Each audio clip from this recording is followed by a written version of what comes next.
Alors, quelles sont les réactions au discours de Nicolas Sarkozy? Les associations écologistes estiment avoir été globalement entendues. Isabelle Saboureau. La révolution verte annoncée était-elle au rendez-vous? À l'issue de ce Grenelle, personne n'osait dire le contraire. C'est un moment formidable. Comme dirait Al Gore, il faut faire le Grenelle mondial, mais j'espère qu'on ne va pas me demander à moi de le faire. Satisfait, à commencer par celui qui a pesé lourd dans les débats, Nicolas Hulot, son projet, la création d'une taxe carbone, a été retenu. Je suis content que ce principe ait été acté, la mise en œuvre, Bercy va travailler dessus et on va suivre ça. C'est pas si simple que ça parce qu'il y a des problèmes d'assiette, il y a des problèmes de où on met tout cela, mais voilà, l'engagement est là. Réduction de 50% des pesticides, moratoire sur les OGM, les écologistes reconnaissent une nouvelle dynamique.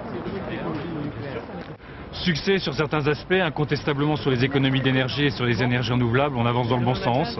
On n'en tire pas complètement les leçons sur le nucléaire ou sur la fiscalité. Sur les déchets, on a repoussé. Sur les OGM, on a quand même une reconnaissance du moratoire sur les OGM, c'est pas rien.